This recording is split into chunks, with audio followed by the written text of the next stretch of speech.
Good evening. Welcome to Asia Society.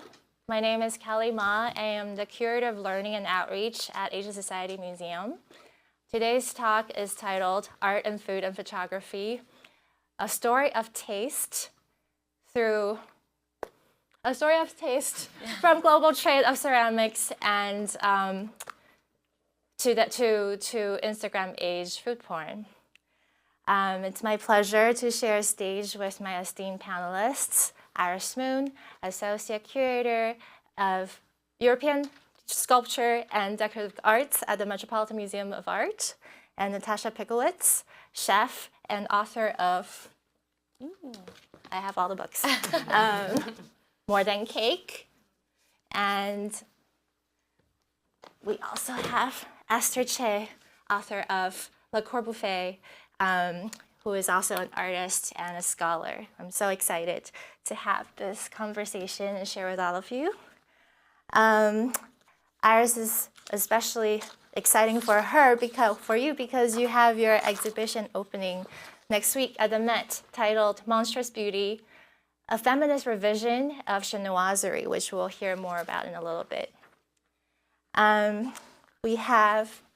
I want to share this talk with you because it's inspired by two of our current exhibitions. One is titled Regenerations, the other is Imperial Treasures. If you haven't had a moment to see it, please consider coming back on Thursday this week, the 20th, when we open till late for our monthly Leo Bar social event. We're also free every Friday. And both of these exhibitions feature artworks from our Mr. and Mrs. John D. Rockefeller III collection, especially the ceramic pieces. And this is why I was inspired to do a talk about art and food. Most of the pieces that we're showing in the exhibitions are from the Yuan and Ming dynasties, which roughly translates to the Renaissance period between 13th and 16th century in Europe. So that's also why I thought it would be appropriate to have Iris, because she can comment on the European kind of corresponding trends and taste, and mirroring what was happening in China and Eastern Asia. But before we dive in further, please silence all of your noise-making devices if you haven't already. And You're a child, so I don't know if you can silence all the noise-making devices. Well, that's all right.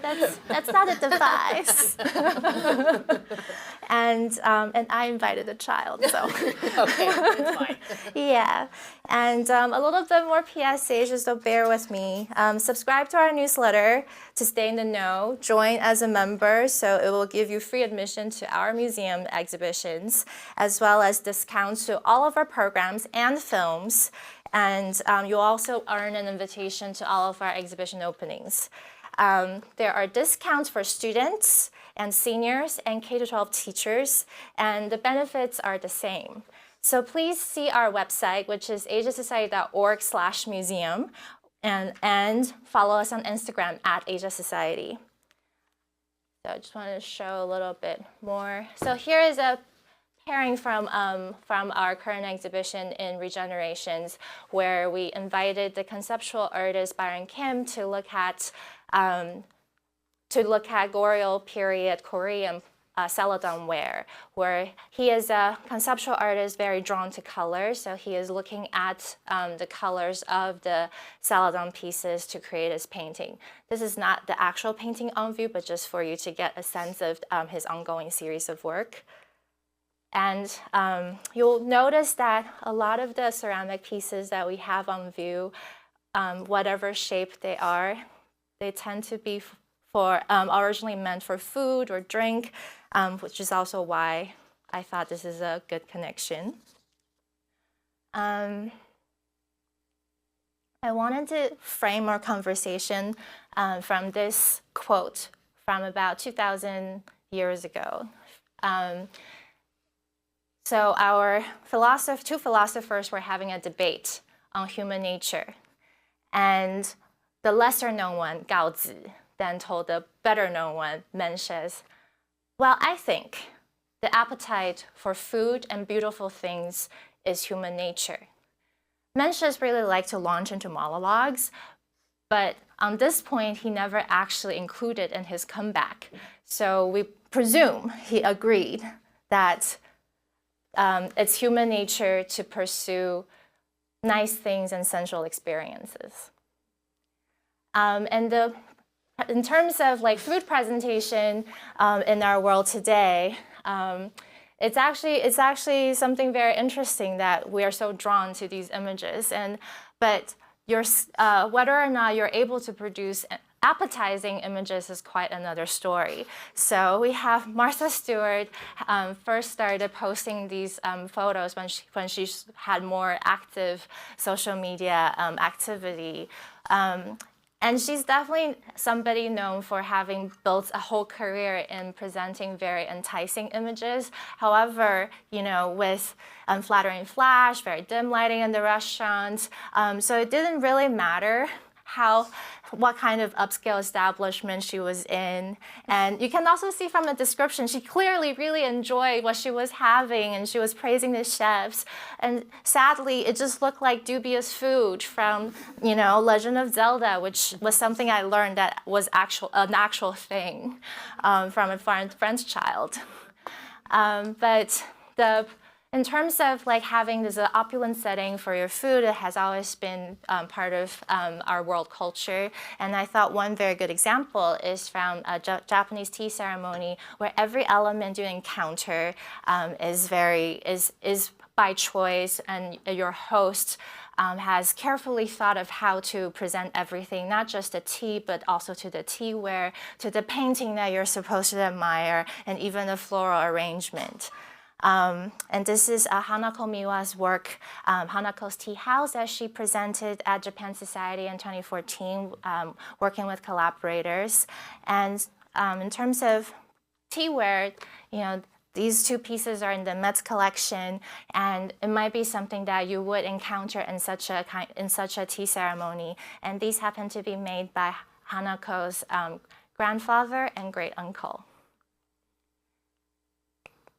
And in terms of world trade, since our exhibition covers from Yuan Dynasty and Ming Dynasty, this is a map from the 14th century in the Catalan Atlas, and this depicts Marco Polo's journey from Italy all the way to meeting the Yuan Dynasty Emperor Kublai Khan in the capital, Dadu, now called Beijing. And you have Kublai Khan seated dressed in a green robe here. But in the Chinese depiction of Kublai Khan, you have this very lusciously dressed hunting party, where Kublai Khan is at the center wearing this white robe with black trim on the collar and on the sleeves, accompanied by his empress, Chabi. And even their entourage seemed very fashionable, even by today's standards. So we can see that, they, even though very often seen as nomads, they actually do enjoy fine things as well. And actually, they really love the Han Chinese culture. And Kublai Khan's great-granddaughter, a Mongolian princess named Sengeragi, in 1332 hosted a very elegant gathering where she took out her prized possessions of Song Dynasty paintings and calligraphy and invited people to inscribe on them, which is a practice that collectors often did. And she also placed her seal. I don't know if you can see, it's on the center top. It says, Library of the Imperial Princess, Imperial elder sister. And this is when her younger brother was the emperor. And so you can see that taste is something that continues through our history. And in Ming Dynasty, which follows the Yuan Dynasty, there are more and more people who are invested in sharing with people what they think is the kind of thing you should own. So very similar to like advisors these days for collectors. And there's this Ming scholar named Wang Shizhen who was part of this scholar official class that really helped people to develop an understanding of porcelain, bronzes, paintings, and calligraphy. And here is an example of what his taste has even affecting us today. This is the world's only non-crackle glazed Ruware that's in the National Palace Museum collection in Taipei. This is titled a Narcissus bowl, Narcissus basin, but because this has passed down through Imperial collection, we have Qianlong Emperor from the Qing Dynasty who really loved it, and he also, as an avid art lover, also enjoyed inscribing on everything that came through his collection. So on the bottom of this basin is actually his poem, and I transcribed here. And the most important thing you need to know is that he asked his attendants, what was this made for? And the answer he received was, oh, it was a dog dish. It was a dog bowl and supposedly it was a Song Dynasty porcelain piece made to mimic a Tang Dynasty dog dish for the imperial consort Yang Guifei, and she used it for her favorite pug, who was a present from Kazakhstan. So. But then Qianlong Emperor actually had his doubts, as he voiced in this poem.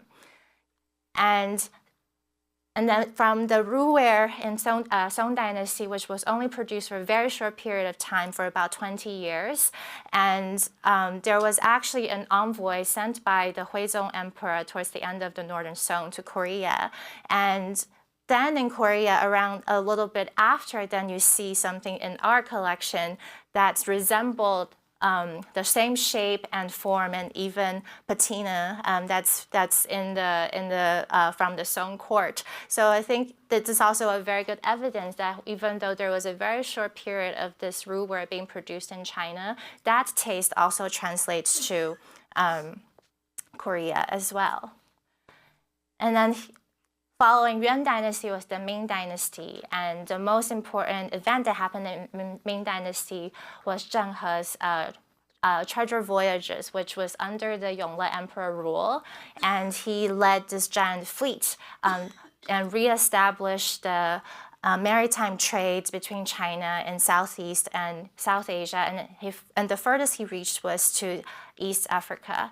And on the left side, you will see that's the celestial navigation method he was using, which in Europe, they only developed the sextant, which is a very similar way of navigation in the 18th century, which was about 300 years after Zheng He. And on the right-hand side, you have the southern map of China, which went into the Bodleian Library collection at Oxford in around the 17th century, which corresponds to early Qing Dynasty in China. And we don't yet know that much about this map, but what we do know is that it's a very interesting orientation of putting Quanzhou, the Chinese seaport, at the center of the map, with shipping routes radiating up and down the East and South China Seas to Korea, to Japan, to various parts of Southeast Asia. So it shows that, especially during this time period, there was actually limited maritime activity due to the government's relative isolation policy, and yet there's still a lot of trade going through with all these surrounding areas and also through East India Company. I'm almost done. And then there's in our current exhibition, there's this beautiful platter that was made for a Persian market. And how do we know that? Is because, for one, the pattern is very closed. The taste in how you would decorate, or the fashion in terms of how you would decorate porcelain, is very similar to the East Asian painting aesthetics that you would value the negative space as much as you value the positive space. So if it were a piece that was made for domestic market, it will actually be much more loose. So you will see a lot more white than just the blue. And also because of the size, because in Chinese tradition, if you're sharing a meal with family or friends, you will actually portion them into much smaller vessels instead of something that big. And that's more customary to West Asia ways of dining. And third of all, there's a little Persian inscription on the foot of this platter. That's actually the signature or inscription of Shah Jahan, a Persian Mughal Empire emperor who was ruling India at the time. So you can see that that's another example of trade that was going on. And since we talked a little bit about East India Company, this is a doll's house that used to belong to a very wealthy Dutch merchant's wife. Her name was Petronella Ortman, and this is in the collection of Rijksmuseum in Amsterdam. There was a really cool TV show that I really loved called Miniaturist, and it was entirely inspired by this doll's house.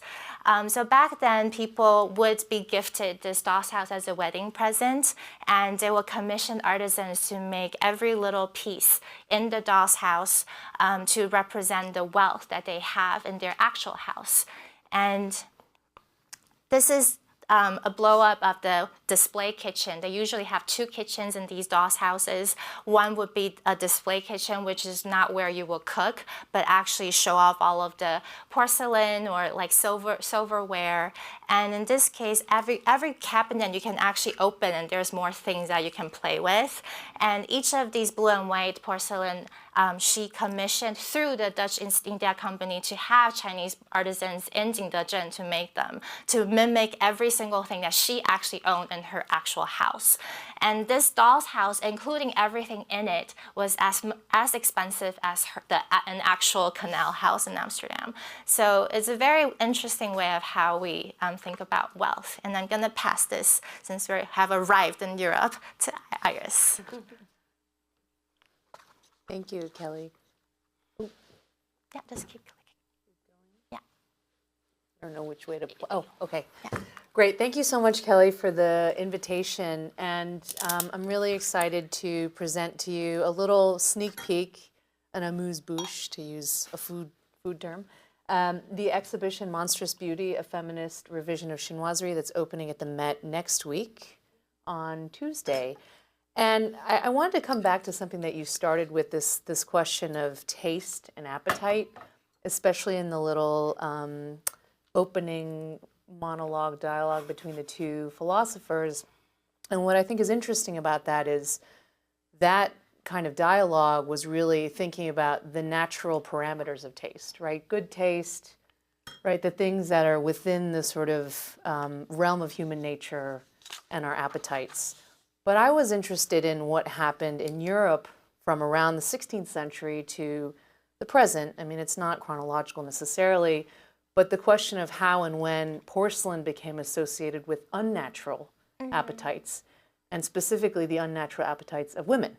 And that was very much a European construct that emerged alongside a style called chinoiserie, which is very difficult to pronounce. But chinoiserie was essentially a made-up term to describe Europeans' fantasies of what they thought Asia was and what they thought China was. That was as much shaped by fantasies and projections and kind of idealizations as it was by the physical products that were coming from China to Europe, primarily through the trade routes by sea. That's not to say there weren't earlier examples arriving, but they were typically not by sea. Those were really by land routes in the silk trade and silk route, and I think that's sort of what you touched upon with the Persian-inspired piece. Yeah. And you know, I'm not going to speak about Chinese ceramics because I know my colleague Peng Liang Lu. Sorry, I have to give him a shout out. Much better expert than me. But what I did want to talk about was to say, again, this idea of how can we talk about this idea of China constructed by the Europeans for so long, and how, again, that wasn't associated with, quote, natural tastes or appetites, but an appetite for things that very quickly escalated into an obsession, right? Porcelain, it's arriving in Europe. You know, you mentioned Marco Polo. Marco Polo, of course, has a very famous description of, you know, encountering porcelain in China. And one of the first things he says is like, there's so much of it and it's everywhere. And he has no idea how it's made. So he kind of makes up stuff. And then a whole series of people start making up stuff about where they think porcelain is made. Some people think you bury it underground and you cover it in dung, and then you let it stew there for 100 years. And then so again, kind of an interesting fermentation process. Maybe somehow we're relating food and art. And then you sort of dig it up and then but for me, for the purposes of the show, because I was interested in the kind of monstrous qualities that accrue to porcelain, how and why this object of desire became connected to a language of denigration. Because of course, porcellana is an Italian term. It's a street slang that Venetians used to sling around to describe cowrie shells. Because cowrie shells, they thought, resembled pigs' vulvas. Aww. And so from there, they thought that porcelain was made from crushed up cowrie shells. And essentially, this object that we've considered to be this polite, beautiful, pristine thing has always carried a language of denigration with it. So I was kind of interested in unmapping and kind of, disaggregating how that came to be. And of course, the elements of gender, sexuality, and race that accumulate and kind of accrue around this material. What I'm showing you here is one of the things I really wanted to do was to move away from the chronological format, because I think chinoiserie as a style in the European context has typically been seen in a kind of survey format, that has a point of origin and then ends with the present. But I felt to really tell this story, and again, to give it that thrust of a feminist revision, I really had to find strong ways of intervening in that narrative. And so one of the ways I sought to do that was to introduce the works of Asian and Asian American women artists. So you see here one juxtaposition of a plate from Bristol from the 18th century. It's an example of tin glazed earthenware, Delftware. And you have this kind of ridiculous image of a woman seated in a somewhat tree-ish structure holding a fan. Obviously, they have some conception of a Chinese ceramic in their mind, but it's heavily deviated from that, especially since it's earthenware. And I thought, why not push against the systems of categorization and classification that the museum typically puts this in by pairing it with Patty Chang very childishly balancing a plate on her head, right, and telling this story. And it's actually quite a moving story about the loss of her aunt who had recently died from breast cancer. But she's doing this sort of ridiculous balancing act of putting the plate on her head and trying to sever her own breast. And then the thing that flops out from this brassiere is a cantaloupe, right, of course, which is a sort of metaphor for a woman's breasts. So the kind of the confusion between the ridiculous, the absurd, and the serious, the tragicomic, I think is quite intriguing and again kind of gets at some of the things that are contained in chinoiserie itself as a style. The other thing too that I wanted to try and move away from in this exhibition is this idea of porcelain as the medium of perfection. Especially if you see the European models made after the Chinese ones, they're definitely not perfect.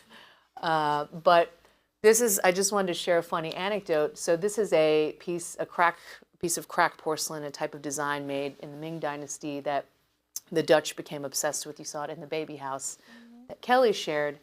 And when I asked I call him the shipwreck curator, but he's actually the maritime curator at the Rijksmuseum, I said, I would really love to borrow this piece. And there's also another wonderful piece of a kind of monstrous accretion of porcelain that fell to the bottom of the sea in 1613. And when they dredged it up, it made this really cool kind of monster with the porcelain cup lodged in it like a tooth. And I said, I'd really love this cracked piece of cracked porcelain. And when I received the loan paperwork back, I was devastated because they didn't give me this plate. And so I called the curator up and I said, I'm so gutted that I didn't get this piece that I wanted, because it was such an important part of the narrative about not perfect, right? The not perfect, the monstrous, the broken. And he's like, well, I thought you wanted the better plate that wasn't broken. And I've never had a curator ask for a loan of the more broken plate.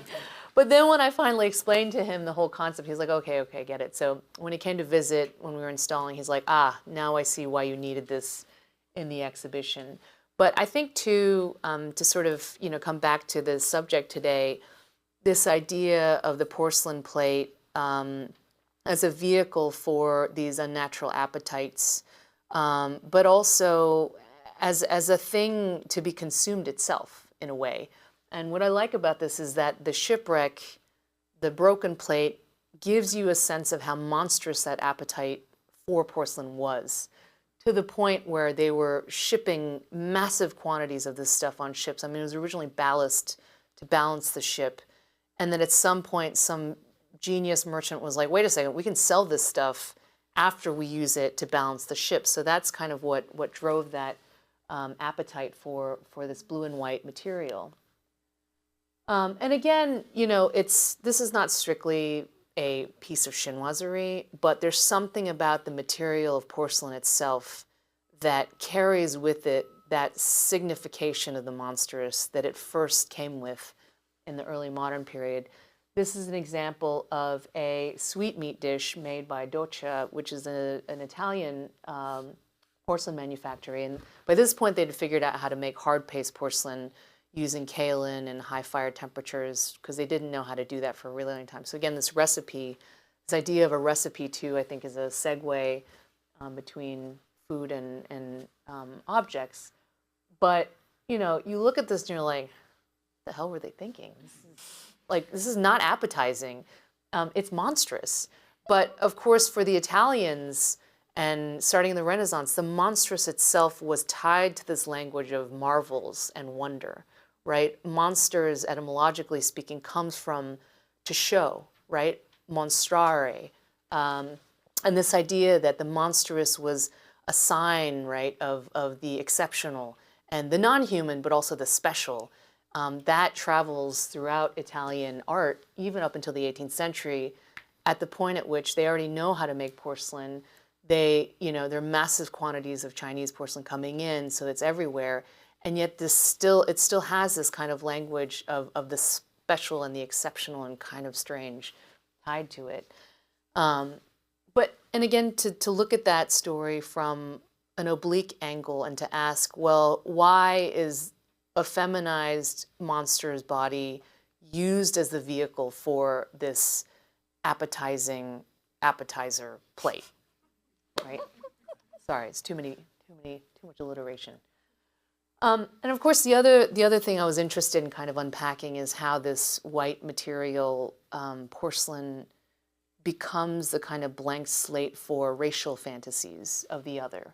Chinoiserie being the vehicle for the exotic, right? It's the kind of primary language through which Europe imagines an other outside of Europe. But very quickly, and it's interesting, you were showing maps and stuff, right? The way they spatialize and the way they map the global is not only through maps, science, right, cartography, it's also through bodies. Bodies that they start to racialize in the 18th century. And what's interesting to me too is you were sort of mapping the history of taste. It's really in the 18th century when aesthetics emerges as an area of philosophy, right? Mm-hmm. Where taste reaches the level of philosophical thought. And it's also exactly at that moment when this language of exoticism and the kind of racialization of others is also happening. So, all these things are sort of converging where they're creating this sort of, these hierarchies of taste, race, sexuality, gender, and it's all kind of being mapped onto each other. And in many strange ways, you find that appearing on porcelain. It's weird, right? It's not happening at the level of masterpieces, paintings, sculptures. It's happening at the level of the tea table and the place where you're eating, because all your food is coming from the globe as well. So sort of an interesting moment. I'm just showing you a teapot made at Meissen. And Meissen was really the porcelain manufactory that developed this language of the four continents, where Europe divided the world into Africa, Asia, Europe, and America, with typically Europe being the best dressed out of the four. And then finally, just to end here, again, the question is, how do you maintain this kind of fascination and interest in a style that operates by way of denigration and operates by way of the objectification of people, right? Exploitation of labor, all these really heavy and difficult things to talk about and to sort of work through. And so you see, an image like this, it does operate on the one hand at the level of whimsy, right? It's meant to be kind of funny. You see these little Buddha figures interspersed among, is this the oyster one? There's also a thrush one, there's the oysters. Right, it's meant to be as part of this sort of fancy party of, right, make-believe and dressing up and things like that. And then you look at it again and you're like, oh, that's just not right, right? How do I write this story? And I think for me, you can't rewrite history, but you can sort of reinterpret it. And I think adopting the right interpretive lens is incredibly both empowering and it allows you to see the past in a very different way. So, I think interpreting an object like this, on the one hand, seeing it in its historical context, but also seeing it in a kind of expanded context where we think about the ideas and the sort of issues that we're dealing with today as a contemporary society can be really powerful. And, I'll just end by saying, too, I very much think of the two modes of the exhibition as curiosity and critique. We tend to think of those two things as mutually exclusive, but I think there's a way where you can look first, right, and then think. And maybe in the end that's about, right, appetite and taste, and sort of thinking about those two things on a deeper level. But really the show is meant to be fun to look at. So I hope you all visit. Thanks.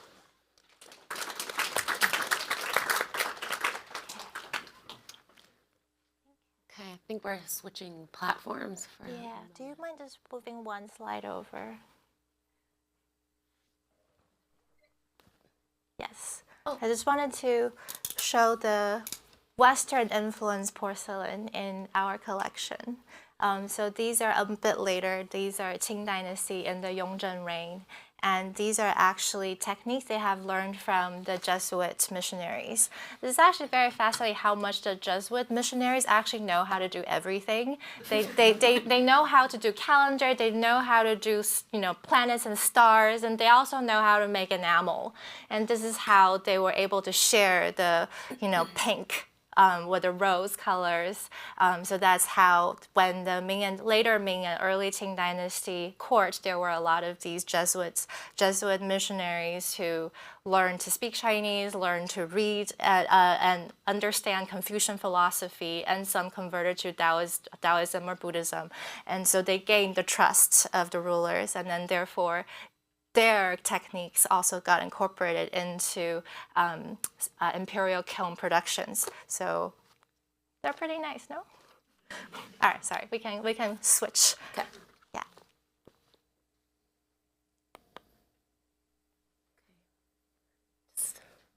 Second, hello.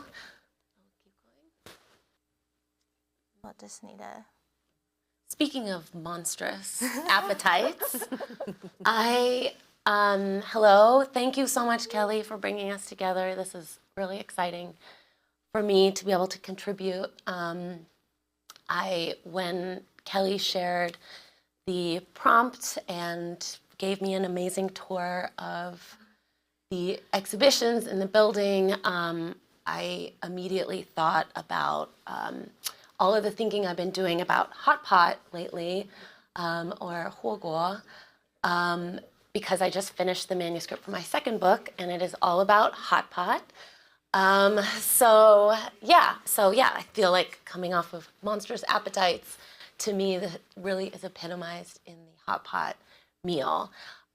So yeah, I just wanted to get into a bit about, the way that we think and consume and enjoy hot pot now.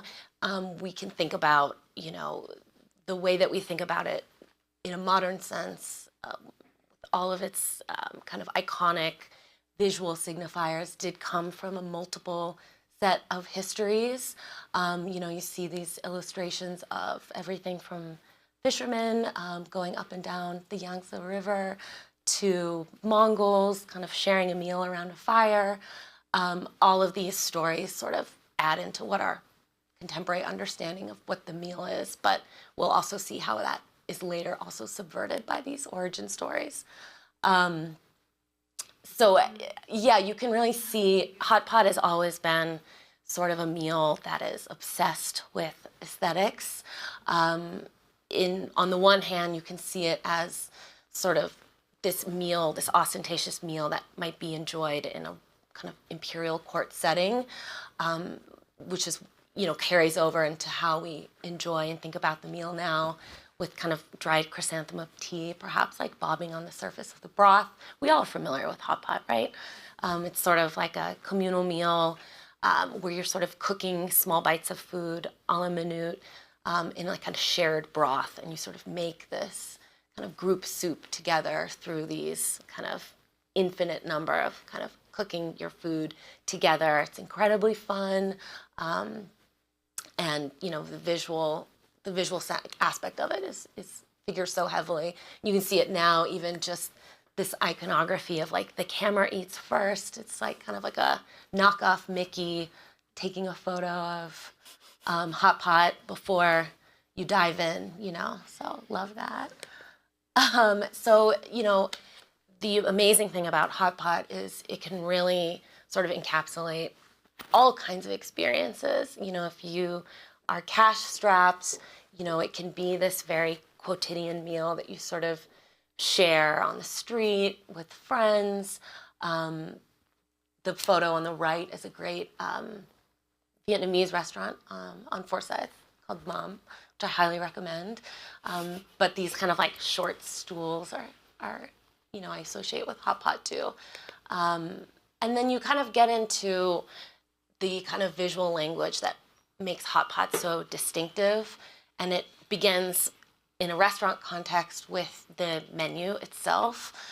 So I'm really like drawn to these kind of like modular approaches to dining. And you can really see how cool that looks in kind of a menu format where you're not ordering dishes of combinations of ingredients. You're sort of empowered to pick all the boxes of all the things that look great. And then at certain restaurants, when they arrive to you at the table, they kind of come in this neat, unique grid of different ingredients sort of up to you to kind of make that perfect bite. And so it really becomes this incredible vehicle for self-expression and taste and mood and feeling. So I love this. This is a great place in Queens. And you can, when you're thinking about the sort of like, how hot pot like makes us feel and kind of the symbols that emerge, it comes down also to the sort of receptacles that are even being used. And I've always been so drawn to the hot pot just in of itself as this kind of like arresting kind of icon that you immediately recognize, even if it sort of appears in different formats. Kind of sets off the food around it, sets the tone, whets the appetite. These are all great kind of chimney style hot pots. So the way those would be lit typically would be through charcoal, briquettes underneath, and the smoke rises through the chimney and sort of boils the donut of water or broth all around it. Hard to find charcoal ones in the US. And you can see that, the hot pot object, again, interpreted through different set of kind of styles as well. So this is kind of like a cloisonné sort of style. And you can see like in our modern understanding of hot pot, how these kind of traditions and forms that, Iris was just speaking about kind of gets like sort of cheapened through mass reproduction. So the one on the left, I think, is on Amazon. You can buy it for like $120. The one in the middle, that's so cool to me because it's like everyone gets their own hot pot, but it's like this very ornamental sort of style. And then, of course, this sort of like, you know, man-sized one that sort of flanks the front of the restaurant. So we really recognize the object as like an icon of the meal. And, you know, depending on how it's made, the shape it's in, everything about it can tell us a lot about, you know, who you're with, where you are, what you're going to eat. So that, you know, the one on the far right, that's my dad in Beijing. But you can see that's just like a pot. It's some kind of earthenware sort of like bucket. It's full of coals, and it's sort of like heating the food above it. This would just be like a canteen, sort of very casual setting. And these kind of bronze, copper styles on the left would be also, it would tell you a lot about what part of China you are in, what kind of food would be appropriate to serve with it, in this case, the north. And we can also see how like this object, you know, in this, you know, mass reproduction through these online retailers, you kind of start with this, you know, beautiful object, and it kind of, now you can, you know, go on, you know, Alibaba or whatever and get this, like the form of the hot pot has been kind of reduced to like just this, you know, most basic stainless steel kind of like everyday object of no, to me, like, you know, kind of notable aesthetic kind of quality. Love it, great price, perfect size for me. Love that review. This is my favorites again. And you know, another interesting thing about the hot pot objects and sort of the arsenal of the hot pot is that through the immigrant experience, these objects retain an incredible amount of value. This is an antique. I don't know if it's all that special necessarily, but it's kind of like a hammered kind of copper style with sort of decorative lions on the side. And my parents don't use it anymore. When we shot the cookbook, they got it polished, and now we've got a great photo of it. That's going to be in the book. I love that. And now, you know, when you think about the hot pot in the 2025, a lot of, actually what you're going to see, all the cool places where all the young people are going, you know, you're actually not going to see a lot of those visual styles. You're going to see more of this like electric induction style, this kind of all-in-one. So you're seeing like through places like Alibaba, Amazon, Temu, the hot pot object has really evolved into this kind of like all-in-one device, sort of similar to like a rice cooker, something where it, you know, maybe there are plastic features, or, you know, this one on left is a popular chili. It's like a chili crisp company, Fly by Jing. They made a hot pot, becomes a marketing tool also. And this, also the Dollar Hot Pot Shop, highly recommend. It's by NYU downtown. Okay, wait, let's see. I'm trying to get this video to work. Wait, let's go. It might not work. Go back. Okay. Well, it's okay if it doesn't work. But if you're interested, I will send you the link some other time and you can watch it. But it's really interesting because, you know, the internet and social media really favors, you know, wacky scale and like outlandish objects. This was a video. Oh, he's going to try to play it for me. It's a massive Lazy Susan style induction top for the home that I really want to buy, and just wanted to show it to you guys. Well, that's okay. That's okay. We're moving on. That's okay. Okay. Okay. So moving on to the ingredients. Try to pick things up. Sorry. So much to talk about here. You know, so again, like the chef behind Hot Pot has a unique kind of challenge before them when you're eating, because you're not eating cooked food, you're ordering ingredients. So this modular quality I spoke about in the menus really rolls over into how the actual ingredients are presented. And so you're really seeing like, how can we create pattern, repetition, movement, texture, these really incredible sort of like visual styles that come with the hot pot plate itself. You might see like extraneous enhancements to the ingredients, like flashing LED lights, elaborate flower arrangements, toys.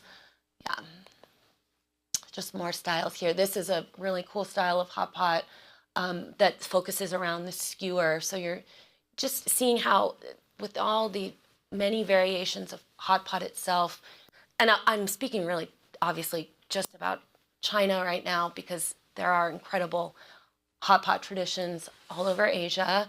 But I'm just, for the sake of this, I'm really sticking to China here. So, you know, when we're talking about, again, like hot pot, how can we, not just through materials and context, but what are other ways that we can convey luxury, money, wealth?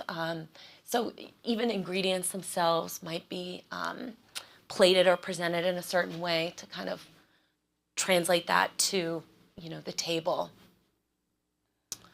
And then you're seeing, when you talk about hot pot at home, it also becomes this like incredibly fertile context to talk about all of the other supporting players of the meal, from the ceramicist who made the, you know, bowls, to the napkins on your lap, and because, you know, hot pot really just becomes this incredible landscape to populate. So you're really seeing these like inventive, really cool looking tablescapes.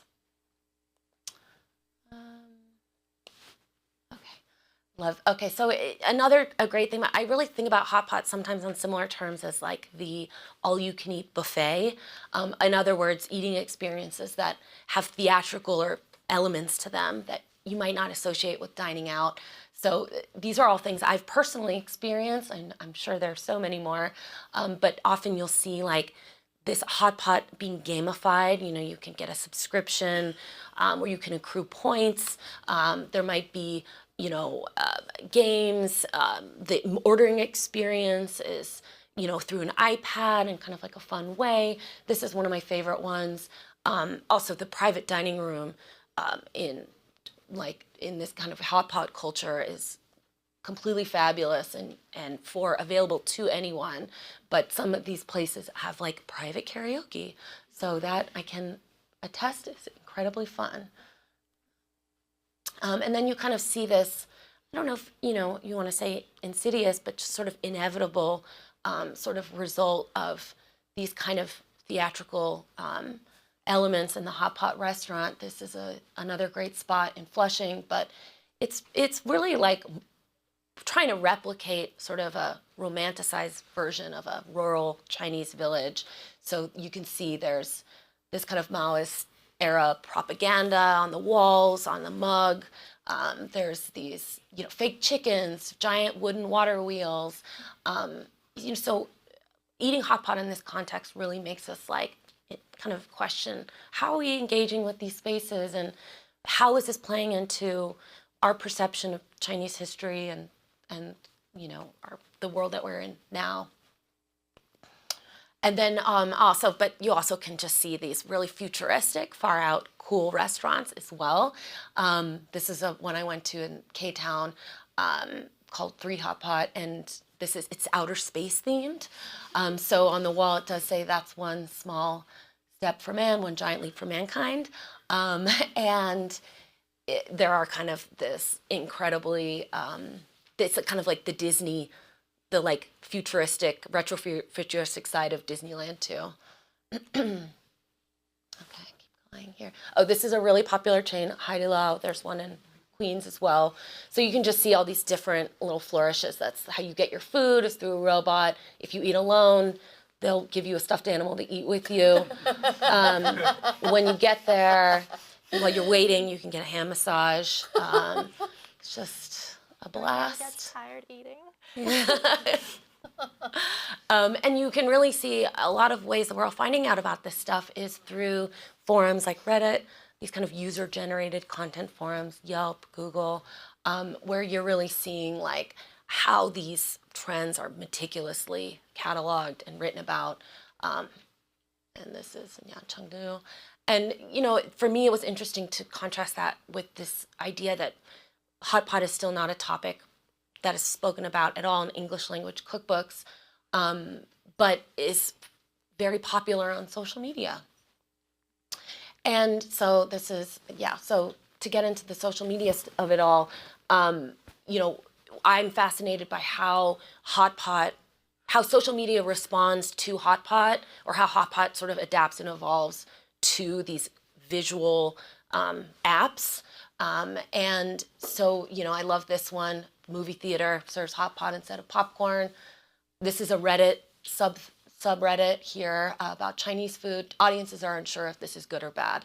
But the kind of paradox, the irony is that a lot of this content is not accessible to the people who might be actually able to go there. It really exists for us, for Western audiences, to sort of evaluate for ourselves. But perhaps we might lack some context or cultural cues to understand what we're seeing. Okay, he's going to play this. So, which really leads me to my next point, which is, are these hot pot stunts online created for online, or are they created for people to enjoy them? So, play. Oh, try that again. So this is a hot pot with cilantro. I found this on the subreddit I Hate Cilantro. But you really have to question, like, is that real? So It's okay, so it looks good to you. That's great. I also love cilantro. But who is this for? Like, is this a meal to actually be consumed, or is it a meal that we're consuming through social media? And so that kind of gets us into some thorny stuff with how we're talking about hot pot through social media. And you're kind of seeing these trends where you kind of have to question, like, the intent behind sharing some of these. Is it knowingly trying to aggravate the viewer, or is it a sincere sort of marketing tactic? This is a restaurant in Hong Kong, actually, that did a Italian-themed hot pot for the Lunar New Year this year. But what's interesting is Hong Kong itself also embodies this place where East and West kind of interact with each other.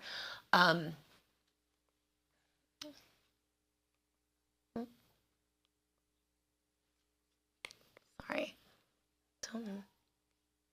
Okay. And then, but, you know, within all that, there's also, oh, these aren't working either. Sorry, guys. I really wanted to have videos here, obviously. Let me try going back one time.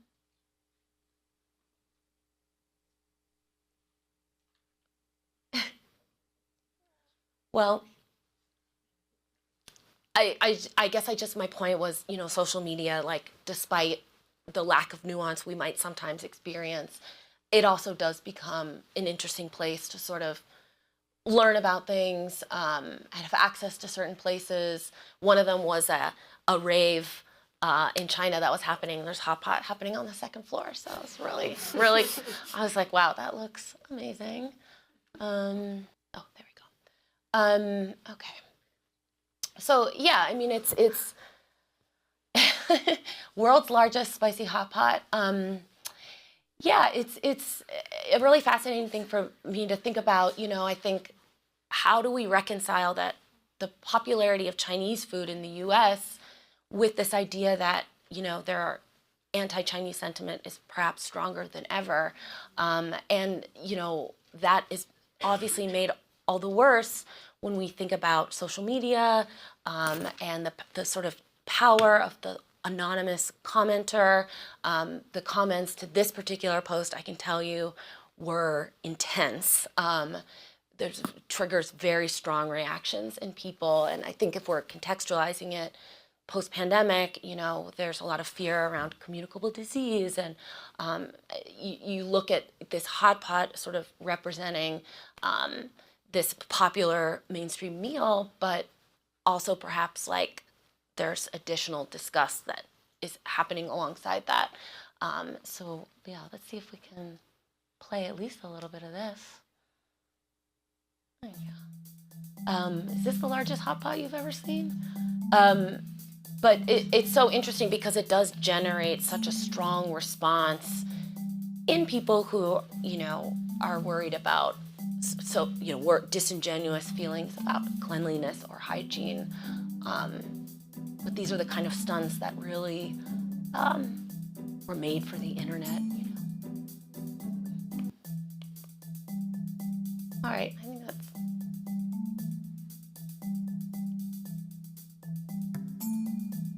Okay. How do I? Sorry. Oh, okay. Yes, pause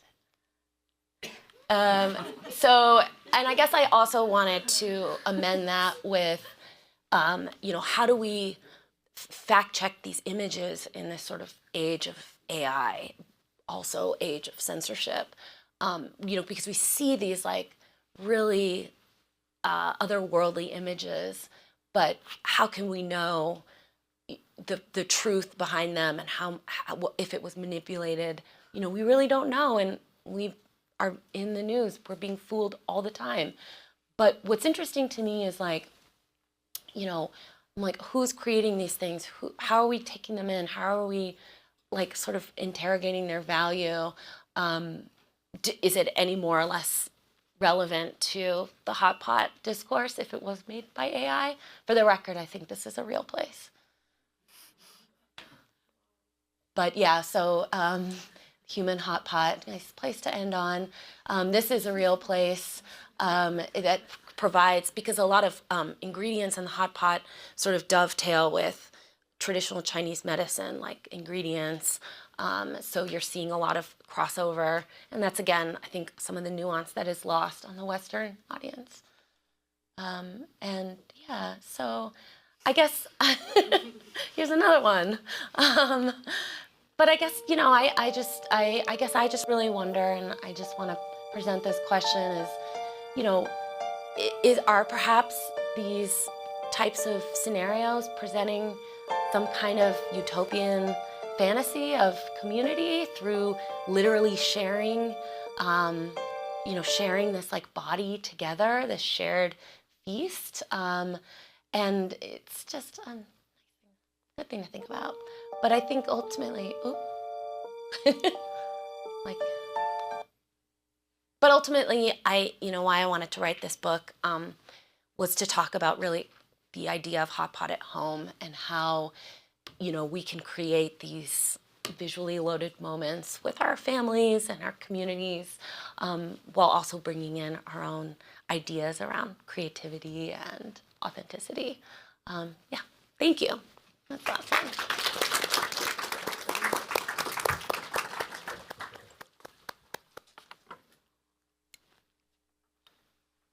Sorry, we're just switching back to our main PowerPoint.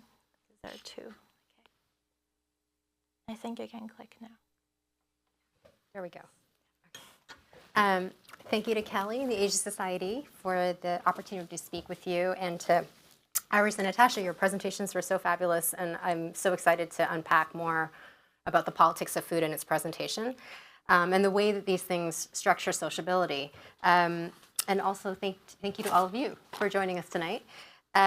So in the next, I've timed this at like 10 minutes. I'm going to kind of revisit a project that I started 11 years ago, I guess now. And so it was a really interesting exercise for me to revisit that. Basically in 2019, I published an artist book called Le Corbuffet, which at first glance seems like a cookbook, but it sort of is, and it also sort of isn't. It borrows from the cookbook structure to ask questions about how cultural forms, things that we consume both literally and figuratively, are commodified. What are we really eating when we digest culture? How do we create meaning in a world that churns out images and content at an ever-increasing speed, as we just saw in your presentation? Le Corbuffet isn't a project just about food. It's really about how the products of culture are made consumed and valued, and the ways that we often unwittingly participate in this process. So to understand this project, we need to rewind to 2014. A decade ago, or more than a decade ago, I became deeply immersed in architectural history via my art practice. And so as part of my research for my PhD I was doing at the time, I found myself here in a concrete bunker in the University of East Anglia, which is essentially an architectural nightmare or paradise, depending on how you feel about brutalism. I had spent endless days that summer in their basement going through piles and piles of paper in their archives, searching for clues for my dissertation. So imagine my relief and curiosity and amazement when I stumbled across this, a menu designed by Hungarian artist Laszlo Moholy-Nagy for a 1937 dinner honoring Walter Gropius, the German architect and Bauhaus founder. Now, this menu revealed something really powerful to me. Food, which is, we all think of as a basic necessity, also obviously functions as well as a marker of identity, of ethnicity, social status, class privilege, and so forth. And the menu's design allowed me to see Gropius beyond what any conventional archive, and I consulted many, could provide. And it was particularly through the lens of cultural assimilation and privilege. So as a white upper middle class European during a time of anti-European xenophobia in Britain, Walter Gropius and his family had easier access to British society than most immigrants, no matter their talents. And this dinner, attended by Britain's intellectual and artistic elite, stood in stark contrast to the rationed diets of ordinary British citizens at the time. Now, food's unique way of reflecting society structures really fascinated me. It's often overlooked as a lens through which how we can examine power and privilege and access. We obviously all need to eat in order to survive, yet how and what one eats is anything but universal. As much as food can magnetize relations, it's also a seismograph of difference and privilege, of migration and immigration. In today's economy, in particular, commensality and aesthetic connoisseurship are becoming increasingly rarefied and inaccessible endeavors subject to the social systems and institutions that separate the haves and the have-nots. And that's why I think it's become such a compelling medium for artists and designers critiquing social issues. Works like Alison Knowles' Identical Lunch from 1969, the artist-run Restaurant Food, which was in New York City, the feminist collective Woman House's domestic installations, and House Rococo's edible architectural food city events all used food as a means of critique. In these projects, food stops being about sustenance, it becomes a tool for social commentary. So inspired by all of these ideas, I decided to conduct my own social experiment a year later. In 2015, I hosted the first Le Corbuffet in my very modest Brooklyn apartment. And like the title, which was a play on the modernist architect Le Corbusier, these gatherings, which continued until 2017, centered around serving guests a buffet of pun-inspired dishes referencing famous artists, architects, and designers and their works. The project, at first glance, seemed like a satirical take on cultural consumption, which it was. But I later realized at its core that the project was actually about something more profound. That is, a critique of how experience and meaning have been hollowed out in our image-driven, content-saturated world.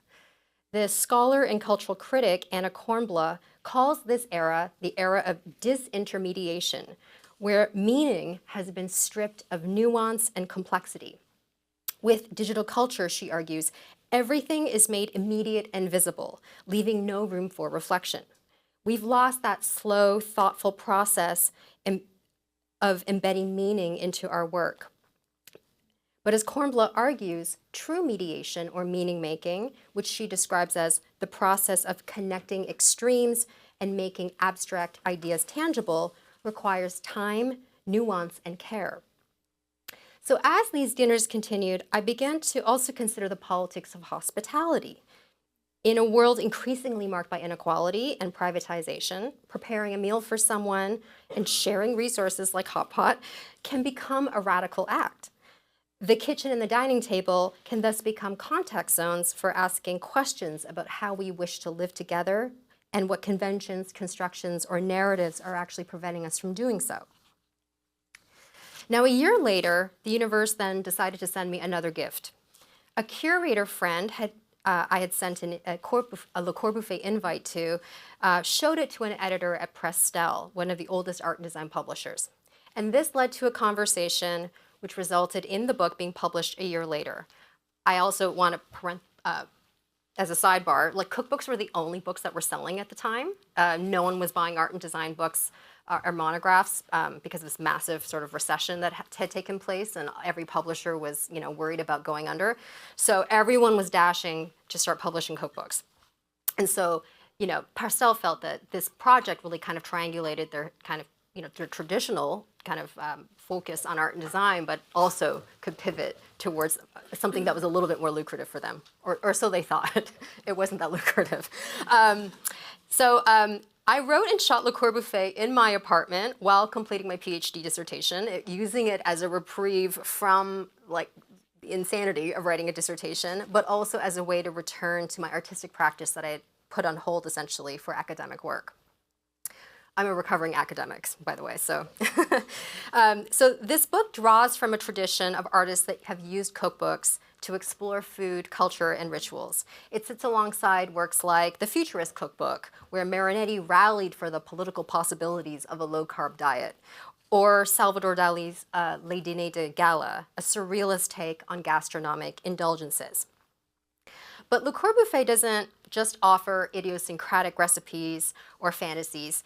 It seeks to inject a little bit of critical thinking into how we consume culture through acts of translation, through mediums and methods, makers and historical periods. Building on the buffet dinners that I hosted, the book incorporates functional recipes paired with photographs of edible sculptures. So each recipe was written as a kind of Fluxus-inspired event score, encouraging readers to translate materials, concepts, historical periods, and processes, blurring the lines between the domestic space of the kitchen to the space of the studio, often with a sense of humor and play.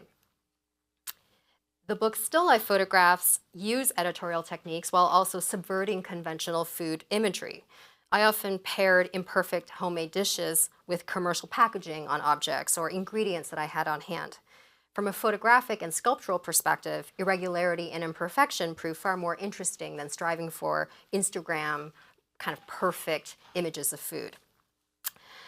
So as an experiment in publishing, I really wanted to question the image-driven world of food culture alongside the image economies of art, architecture, and design. In today's dopamine-fueled era of food porn and self-improvement, food, like art and design, has become a status symbol, a marker of education and privilege. Wellness trends, from farmers markets to drinking kale juice, have replaced traditional notions of conspicuous consumption, becoming signals of cultural capital. What scholar Elizabeth Curd-Halkett calls the aspirational class is no longer solely being defined by luxury goods or collectible objects, but by a new set of consumable ideals. And so the goal for this project was to shift the reader's focus away from idealized market-driven narratives of lifestyle, aspiration, or creative genius of these artists and designers to something a little bit more material, more reflexive and temporal. Each recipe invites readers to create replicas of cultural works with the very clear understanding that these works will totally diverge from the originals. So this act of translation, the divergence, is where I had hoped that meaning making could take place. And ultimately, my hope was that Le Corbuffet could be a kind of subversive tool for what Marshall Solins has called productive consumption. Now, cookbooks are often dismissed as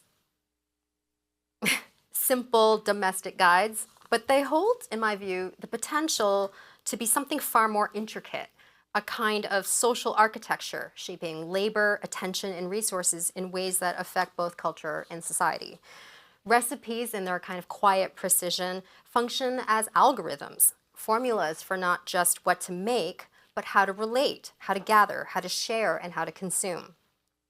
In Le Corbuffet, I tried to reintroduce a kind of space, a kind of depth, often lost in the everyday act of cultural consumption, especially as a maker participating in the image economy, urging us to pause, to reflect, and to reconsider the things that we create, valorize, and partake in.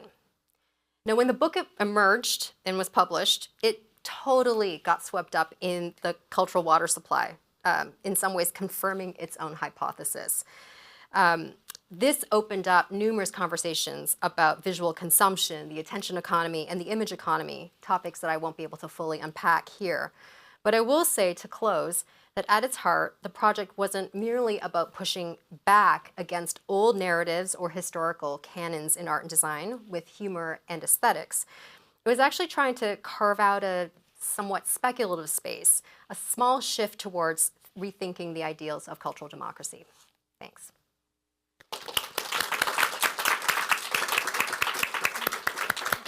Just pass it back to me. Thank you. Thank you all. We're really crunched with time, but we'll try to have a conversation. So since Esther talked a little bit about artistic menus, I thought it's appropriate to reuse my slide from 5 years ago. This is, if you know, you know. This is one of the most famous and highest prized artist, Zhang Daqian's handwritten menus for various gatherings he will host at his home. So very often it's just on a scrap of paper, and he would just write down all the dishes he wanted his private chef to make for his friends. So none of these are like banquet style dishes. Most of them are relatively down to earth, but then from time to time you will also have something that's a little bit more special. So in that case, very good plug for, because we also, in our email exchanges, we also talk a little bit about how there are several very important people across our cultures in terms of food writing and also helping people learn to cook. And Fu Peimei was one of them. She was a Chinese not really self-taught chef, but her family moved from China to Taiwan as an aftermath of 1949. And her cookbook then became very popular presents for parents to give to their children when they are moving from Taiwan to the US. So that's why most of her cookbooks are bilingual. And she also is kind of a revolutionary that she also has images in them, which is also not something you will find in, say, an ancient Greek or a Roman recipe book, where they don't even tell you amount. It's like kind of your grandparents teaching you how to cook. It's like, oh, a little bit of this, oh, just the right amount, you know. And she also learned to speak English and Japanese and would demonstrate and actually taught classes in the US and Japan before. So she's a really revolutionary lady. I always compare her to Julia Child. Similarly, we had talked about MFK Fisher, who is the founding godmother of food writing in this country, and along with Julia Child, James Beard, and a lot of these wonderful figures. They established what we know now as a food culture. Feel free to jumping anytime. It's very hard because this is making me hungry. Oh, I'm so sorry.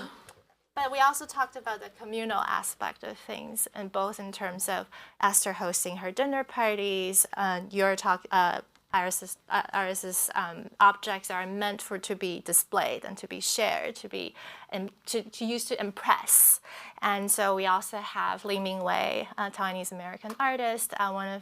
He's one of the artists who work with relational aesthetics, and his dining project is where he presents a stage where he cooks the food. And as an audience member, you could sign up, and then after the museum is closed, you will have a one-on-one dinner with the artist, and your meal and your conversation is recorded, but then disguised. So then in the next day at the museum, people only they hear the recording, but they don't really see your face. So there's a level of anonymity to it. So there's that also, sharing a communal space.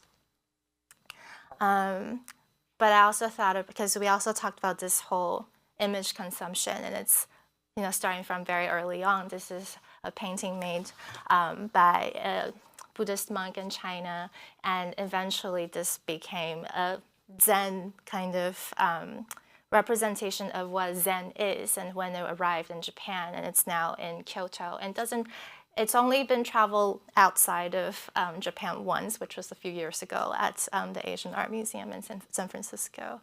And then we also thought about all of this like image presentation of food and this series of very bizarre portraits that's all made up of seasonal ingredients, which is also to Natasha's point about like a lot of these seasonal qualities or lay people's preferences of, say, that person who loves cilantro hot pot may have one made that's just of cilantro and various, weavings. There's also Jacques Dan, who is a very famous still life painter, which Esther and I also discussed. But anything you would like to chime in terms of this image consumption, image production, how somehow people will want this at their home and how that affects our taste. Maybe, can I insert, I don't know, I'm like already doubting myself because as a historian, I'm like, this is not the right question. But Iris, I was thinking about your hot pots as a kind of, and especially through the framing of social media, and you had raised the question, correct me if I'm wrong, but if I'm, rephrasing this improperly, but you had raised the question about sociability, right? Like, is this a spectacle or is this actually a model of sociability people are interested in? And I started to think about the experience economy, the way in which hot pot as a kind of spectacle, as a kind of idea of sociability or communality or something, is dovetailing with the experience economy. But I started to think about also, Iris, like with the display of this, the questions that fascinating questions you were asking about the role of ornament and depiction and representation on porcelain. Would you consider that kind of display culture an earlier precedent of a kind of experience economy around food? Because in framing this event, I was thinking about like, well, we can't talk about the image economy around food or food porn without talking about the experience economy and the way that those two things activate a kind of dopamine hit, right? Like we're literally like addicted to dopamine as a nation. So I don't know. This is a kind of a very rhizomatic question, but I sort of was wondering about if the performance of dining in that sense, because of the way in which also that the tableware that you showed, raised all these kinds of socio-political questions or had content on it that seemed almost like strange to have it at a table setting, that maybe there's something about that kind of I feel like I really see that also to go back with what you were talking about with cookbooks and how like recipes are created and shared now. It's almost like the opposite of the grandma being like a little bit of this or until it's done and no photos and like very little context. And now we're seeing like recipes that are being developed expressly for a certain photo or a certain image. And I think like that makes me feel like it's a little bit dark to me because it's not the thing that is meant to be consumed is what the photo is, and the recipe is developed to create the photo, and so there is no experience other than like your consumption of it through your phone or your computer or whatever. And and you're seeing how that's affecting like the cookbook industry too, with like the kind of cookbooks that get written and bought by publishers and the way that people are approaching like recipe writing as a practice. They're like thinking about what will sell versus like, this is like a little cynical. I don't think everyone is like this, but that's one after effect of things like social media. Yeah. Yeah, I think the table has always been in the European context, it's always been understood as a site of power. And, for example, you would have these display settings, entremet, and you would have all these figures kind of arranged like G.I. Joe action figures, but they're all made out of porcelain. But I think what's interesting about this question of display is that in the European context, there's a tension between collecting and consuming, right? When you collect, you don't touch. You look and you display. When you consume, it's when you take the teacup and the saucer off the wall and you put it on the table. So there's a distinction there, I think. Both of them, like you say, are making images, right? There's always an understanding that there's an aesthetic component to these things, and I think porcelain in particular invites that because everyone knows that it's special. But there's a difference between consuming and collecting, and it's precisely when porcelain goes from collecting, right, which is a connoisseurial male domain, to consuming, which is a female-led, out of control, obsessive, right, compulsive. It's about shopping. It's about bad taste. That's exactly when it becomes problematic. So that's, I mean, that's sort of one thing that I'm interested in exploring in the exhibition. And I guess since we're really at time, I'm really sorry that we do have to end at some point. But I really love the part that, you know, in terms of also thinking about recipe writing and thinking in terms of porcelain technology. One of the things that I didn't mention, and why certain porcelain in China was so rare, is also because people didn't start writing their recipes down until very late, like in late Ming Dynasty, that they finally decided it's actually a good practice to be able to know how something was made, because otherwise you will really love something from 1,000 years ago but never know how to remake it again. And for that other 1,000 years, you're just trying to figure out how did they make it. And that obviously imitation is the greatest form of flattery, but how does that feel that you're never good enough, that you're only just an imitation?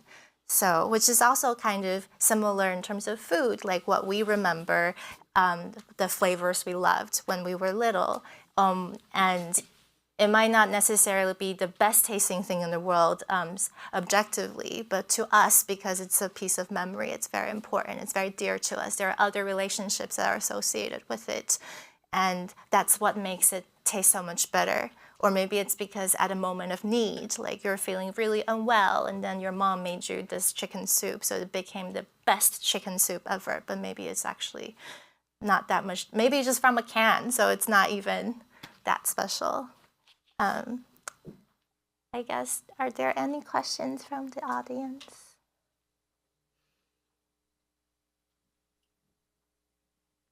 Don't be shy. Okay, do you mind waiting for the microphone? Thank you. It's like a really simple question. Earlier you said, I think Arisha said cow shells or Cowrie shells. cowrie shells. Yeah, I was wondering what cowrie shells were. So cowrie shells, the ones that Europeans harvested were from the Maldives primarily, but they were essentially a shell with a little slit in the middle. And they're a certain type of crustacean. I don't know exactly what the genus or species is, but the reason why it was used as currency, valued as currency, is because it was very coin-like, and the shape and the size were consistent with the type of currency. And so the Europeans would use this to trade with Africans for slaves. So already you have kind of porcelain being connected to forms of illicit trafficking and I mean, talk about global connections. That's exactly at the moment when porcelain starts to arrive, all these other types of trade are being mobilized at the same time. And another plug for our own exhibition, we do have some cowrie shells in the regenerations. That's part of Rena Banerjee's work. And she's also very interested because of the slavery trade, and also because cowrie shells once upon a time was a form of currency and being traded.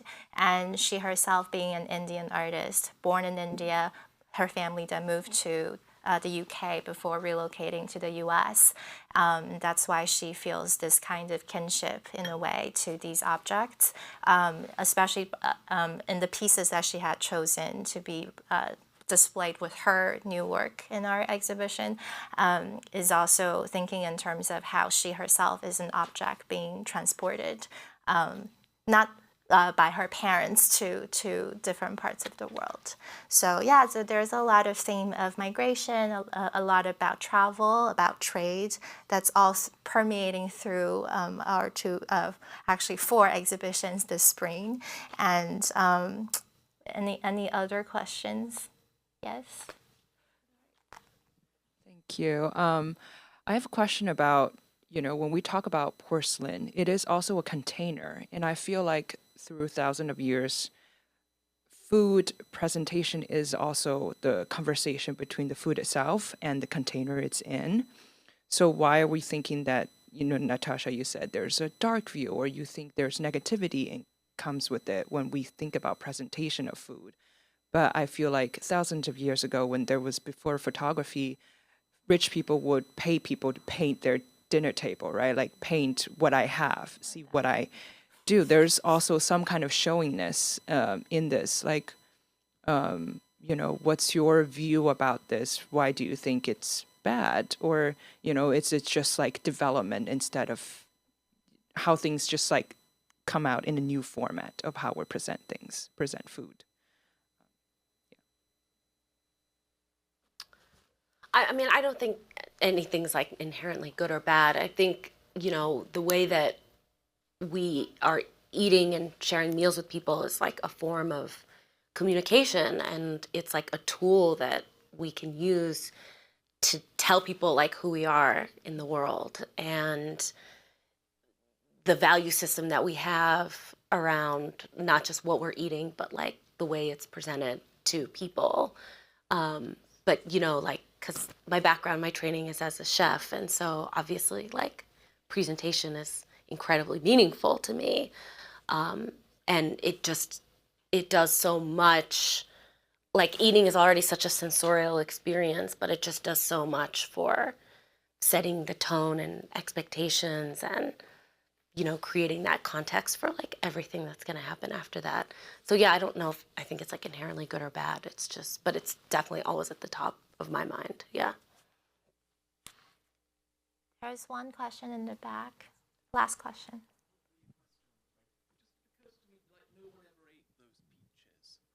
I think that they're just for the painting, whereas like the Instagram thing, you are photographing it before you eat it. So I thought there might be something worth thinking about there. It wasn't really a question, I'm sorry. Well, yeah, I mean, then it becomes like social media as this collecting versus consuming. It's like when you're making the content, it's like you're collecting your experiences and then putting them on display for everybody to sort of like admire. And then we watch. I mean, it's so brain dead, but like we all do it, Yeah, but I also feel like part of my premise when we started this conversation, or when we were still exchanging over email, is also that none of the things on Instagram that we see is something that we actually get to taste. So how do we decide whether or not it's going to be a great experience or not? It's very, very subjective, and it's, like I said, when you look at Martha Stewart's photo images, it's clearly she had a great time. I'm sure she wasn't lying, but when you look at the photos yourself, you're like, what is this blob? So that is also a very interesting comparison in that way. Yeah, one of the things, what I might just piggyback on that, one of the things that came up in conversation, lots of media sources started taking the photos from Le Corbuffet and then just running them without really caring about the context or the story or the meaning at all behind the work, which sort of proved the point in a way.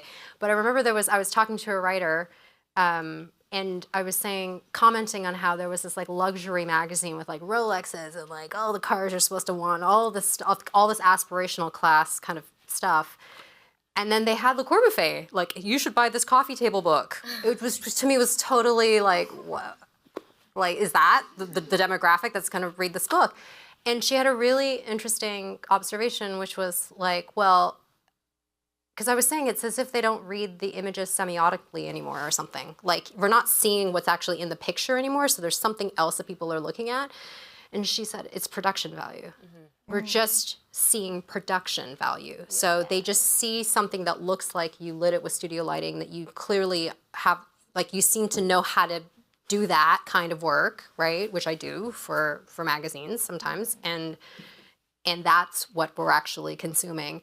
And in the case, I think, of your Martha Stewart, like if it wasn't Martha Stewart who provides the cultural capital around that experience that we're supposed to, whatever, pay attention to, no one would look at the photo, right? We wouldn't be talking about it, right? So, that to me sort of blew my mind a little bit, which is so obvious in some ways, but also like, wow, what does that mean for everything in the world in terms of like how we read images now, and also why we don't spend more than 2 nanoseconds looking at a picture before we move on to the next one. Anyways, yeah. But also your cookbook was like so prescient. I've absolutely buy this cookbook if you don't have it. I gave it to my mom like 5 years ago, and she's an artist. She loves it. But is that it is so like was very ahead of its time in terms of like the aesthetics that are popular on like social media now, the kind of typefaces you see in cool looking books. You were doing that like a long time ago. And so I think that now we're seeing those aesthetics like continuing to be, so, yeah. I guess on that note, thank you so much for being here, and thank you so much for coming. Natasha did prepare these very special spiced subways with glazes. Inspired by the beautiful porcelain downstairs, in case that connection isn't immediately obvious. Yeah, so you can pick them up on your way out. And thank you so much. And enjoy the rest of your evening. I guess there's no feast that doesn't end, so this is... Thank you. Thank you.